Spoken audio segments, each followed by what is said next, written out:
Assalamualaikum, salam sejahtera untuk kita semua. Selamat malam semuanya. Kami dari kelompok 5. Sebelumnya, perkenalkan saya dari Alamsyah Lubis dan ada beberapa rekan kelompok saya, yaitu ada Aji, Michelle, Vira, dan Rizky. Kami akan mempresentasikan hasil diskusi kami, yaitu mengenai penyusunan rencana bisnis. Izin semuanya untuk kami memulai presentasi kami dan harap untuk diperhatikan. Langsung saja untuk mempersingkat waktu, mari kita mulai. Pernah dengar kata pepatah nggak? Jika kamu bisa membayangkannya, maka kamu akan bisa mencapainya. Atau kalau dalam bahasa Jawa itu biasanya kalimatnya seperti ini. If you can make it, you can make it. Nah, itulah prinsip rencana. Semakin rinci kita menyusun rencana, biasanya akan semakin mempengaruhi tubuh dan pikiran kita untuk bekerja dan lebih fokus sampai target-target yang diungkapkan pada rencana tersebut bisa tercapai. Oke, penyusunan rencana bisnis. Penyusunan rencana bisnis atau business plan merupakan bagian dari perencanaan bisnis. Hal tersebut merupakan aspek fundamental dari proses manajemen yang efektif. Perencanaan bisnis merupakan pekerjaan yang harus segera dilaksanakan dan menjadi komitmen bersama. Sebelum rencana bisnis disusun,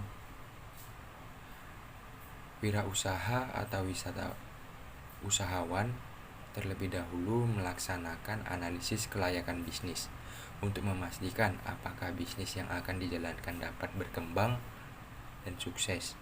Analisis kelayakan bisnis dan penyusunan rencana bisnis merupakan dua hal yang berkaitan dan menjadi salah satu faktor krusial yang menentukan keberhasilan usaha.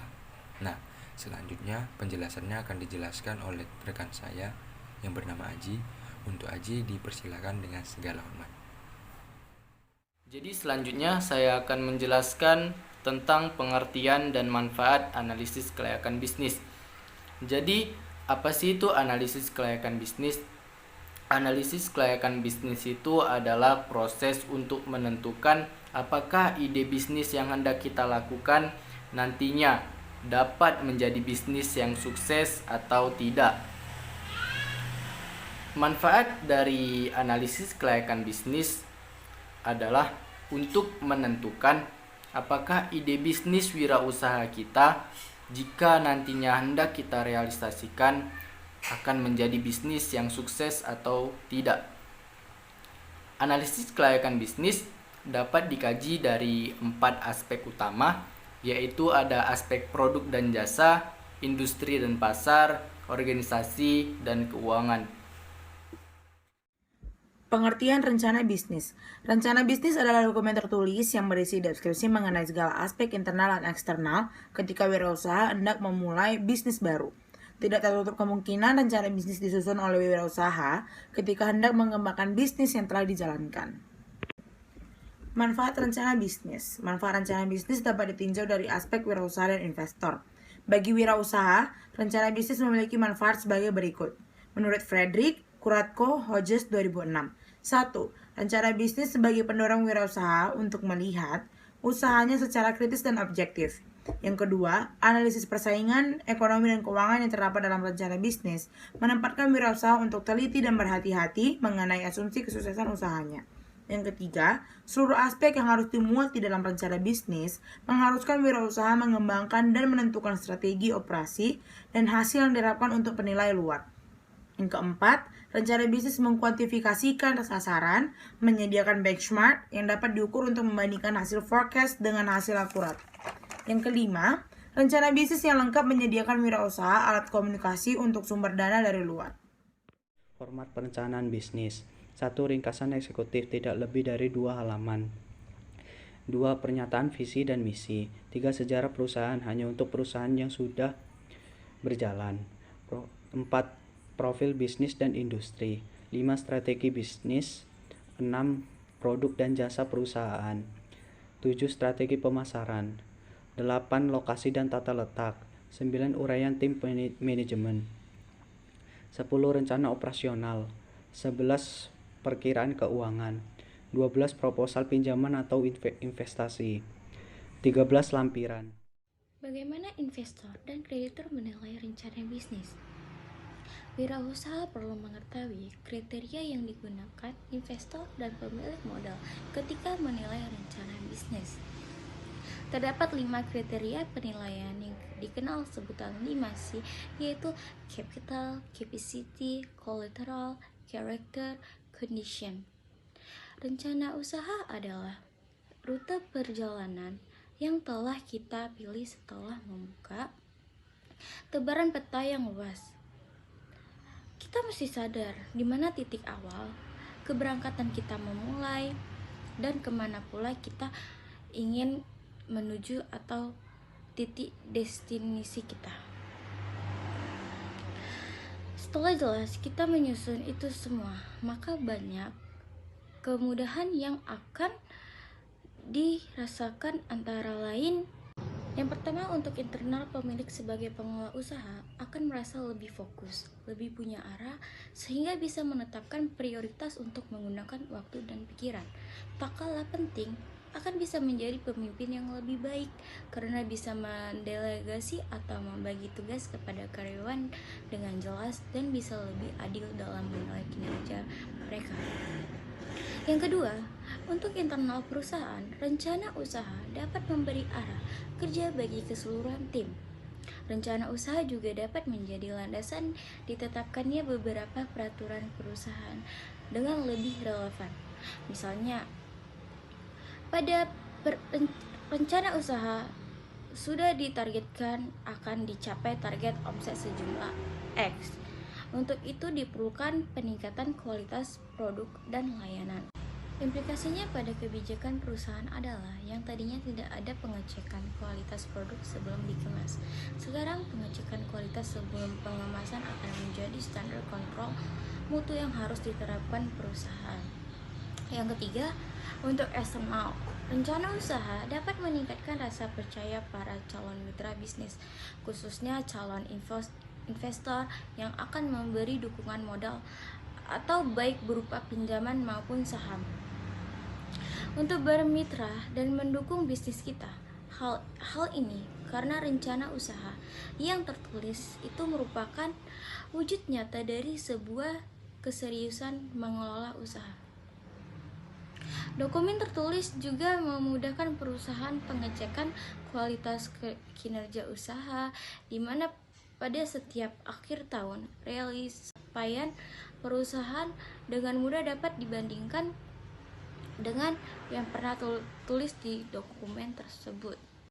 Pendeknya, setiap pelaku UMKM yang ingin naik kelas jelas perlu menyusun rencana usaha atau bisnis plan ini. Di beberapa kasus saya sudah melihat sendiri bahwa adanya dokumen rencana usaha ini membuat pihak ketiga, khususnya investor, berani memberikan dukungan modal bagi suatu usaha. Walaupun usaha tersebut atau pemiliknya tidak punya aset berharga yang cukup untuk dijadikan jaminan loh. Inilah bentuk manfaat nyata dari dokumen rencana usaha ini. Dia adalah alat untuk membangun kepercayaan. Ketika rasa percaya sudah terbangun, aset sebagai jaminan pun bisa jadi tak terlalu penting lagi. Kembali saya tekankan, itulah fungsinya punya rencana usaha. Adapun isi rencana usaha pada umumnya adalah sebagai berikut. Pertama itu ada profil usaha yang terdiri dari sejarah, visi, dan misi. Yang kedua itu deskripsikan dan keunggulan produk. Yang ketiga peta persaingannya. Yang keempat strategi pemasaran. Yang kelima tim. Dan yang keenam ada anggaran atau proyeksi pendapatan dan pengeluaran, dan tentunya profit. Yang ketujuh kebutuhan investasi, dan kedelapan penutup. Untuk perusahaan yang lebih besar biasanya akan ditambahkan lagi bab khusus tentang peta resiko dan strategi untuk menekan atau memitigasi resiko tersebut. Selain itu, target penjualan juga umumnya tidak disajikan secara sederhana, tapi dengan rincian yang detail terkait sumber-sumber produknya dari mana, kontribusinya setiap jalur distribusi, serta rincian target penjualan dari setiap wilayah usaha. Baik, di sini kami memiliki rencana bisnis yang sudah kami terterakan di dalam proposal ini. Yang tujuan proposal ini yaitu untuk diberikan kepada donatur yang nantinya ingin membantu rencana bisnis dari kami. Di dalam proposal ini sudah kami terterakan, yaitu diantaranya ada latar belakang berdirinya rencana bisnis kami, profil badan usaha rencana kami nantinya, uraian tentang aspek usaha yaitu ada visi, misi, tujuan, dan manfaat berdirinya bisnis kami nantinya. Terus di sini ada strateginya, yaitu strategi pemasaran mulai dari target pasar, situasi persaingan, kami melihat situasi persaingan juga, dan di sini kami menerapkan memaparkan analisis SWOT, yaitu analisis strength atau kekuatan, weakness atau kelemahan, opportunity atau peluang, dan threats atau ancaman.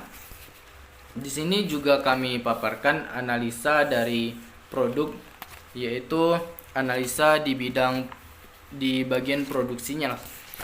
Terus mulai dari ada proses pembuatan produknya, proses pembuatan fashionnya, pakaiannya, pemilihan bahan kainnya, pemilihan model kaosnya, tahap penentuan ukuran, pembuatan pola, proses pemotongan bahan, proses menjahit. Di sini sudah kami paparkan. Terus di sini juga ada struktur organisasinya, yaitu ada pemilik toko, ada di bidang keuangan, pemasaran, transportasi, dan produksi. Terus di sini ada analisis keuangan kami paparkan, yaitu mulai dari marketing atau promosi. Terus di sini ada analisis aspek finansialnya, yaitu mulai dari harganya. Jadi di sini harga yang kami perkirakan. Terus ada biaya proses produksi yang kami perkirakan, dan di sini ada perencanaan laba ruginya juga. Jadi itu aja dari saya. Terima kasih.